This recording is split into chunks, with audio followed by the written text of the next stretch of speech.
Today our topic of discussion is utility value and artistic value. Okay. In subject UHV unit 5 there is a topic values. Okay. Then this is our topic is sub part of this topic. Okay. Now value are a part of our ethical conduct. They are the natural outcome of realization and right understanding which are always definite. जो हमारे मूल्य होते हैं, मानवीय मूल्य होते हैं, नैतिक मानवीय मूल्य होते हैं, ये हमारे नेचुरल होते हैं, नेचुरली हमारे अंदर होते हैं, इनबिल्ट होते हैं। इसको हमें ये हमारे अंदर अगर एक बार राइट अंडरस्टैंडिंग और अगर हमें इस चीज़ का भाव जो हमारे दूसरों के प्रति हमारा जो भाव होता है, इस चीज़ की अगर हमें समझ हो जाती है तो वो स्वतः से ही हमारे कंडक्ट में, हमारे व्यवहार में, हाँ, दूसरे के प्रति भाव में आ जाते हैं।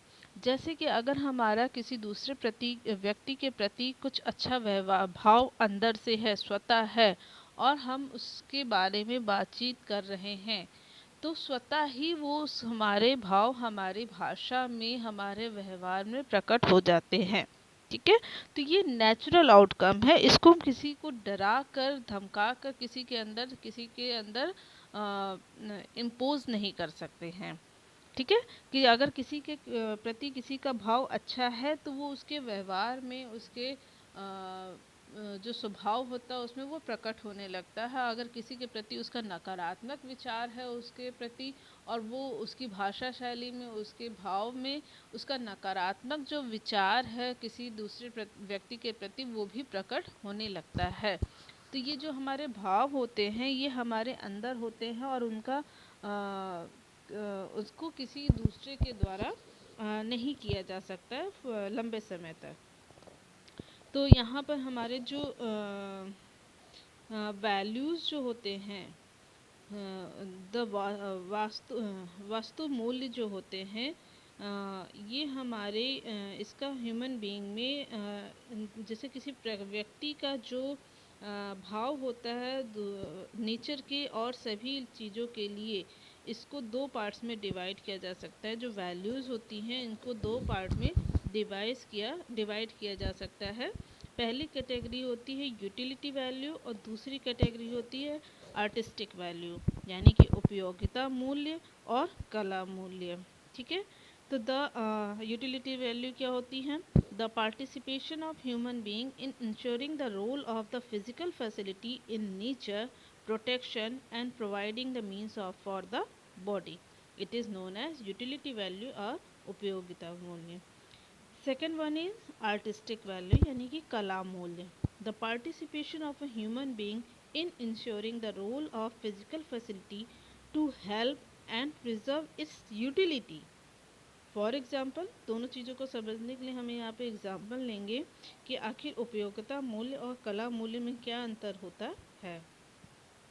तो हम यहाँ पर देखते हैं, for example the utility value of a pen is that it aids in writing. This provides a means to the body, providing a cap to the pen so that the ink does not spill, a proper design for holding of the pen while writing, etc. Okay. तो preserve the utility of the pen. Pen क्या है? Pen की हमारे लिए उपयोगिता है, तो ये हमारा पेन का मूल्य क्या हो जाएगा? उपयोगिता मूल्य हो जाएगा। अब पेन की जो डिज़ाइन है, पेन का जो कैप है, ये हमारा क्या है? पेन की डिज़ाइन ऐसी बनाई जाती है जिससे कि वो हमारे लिखावट के लिए, हमारे उसकी होल्डिंग्स के लिए, पकड़ने के लिए सुविधाजनक हो, तो वो उसकी कला मूल्य हो जाएगी। ठीक है। दूसरा एग्जांपल लेते हैं अगर हम, a shirt has the utility that it protects the body. अब जो शर्ट होती है वो हमारी कैटेगरी में किस आएगी? यूटिलिटी वैल्यू यानी उपयोगिता मूल्य में आएगी, क्योंकि ये हमारे लिए अत्यंत उपयोगी होती है, क्योंकि ये हमारे बॉडी को प्रोटेक्ट करती है। ये हमारी शर्ट की जो ये प्रोटेक्ट करती है, तो ये इसकी यूटिलिटी वैल्यू हो जाएगी। अब शर्ट की जो डिज़ाइन है ये हमारे पहनने में बहुत ही कन्वीनियंट हो, तो वो जो डिज़ाइन है, ओके, तो ये उसकी आर्टिस्टिक वैल्यू हो जाएगी, कला मूल्य हो जाएगा।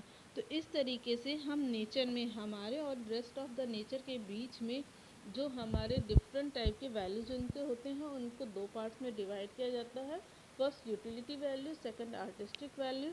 जो हमारी चीज़ें उपयोगी हैं वो हमारे लिए कितनी उपयोगी है वो उसकी उपयोगिता मूल्य को दर्शाती है, और उस उपयोगिता को किस ज़्यादा बेहतर बनाने के लिए उसकी बनावट होती है, डिज़ाइन होती है, वो उसकी आर्टिस्टिक वैल्यू होती है। ओके।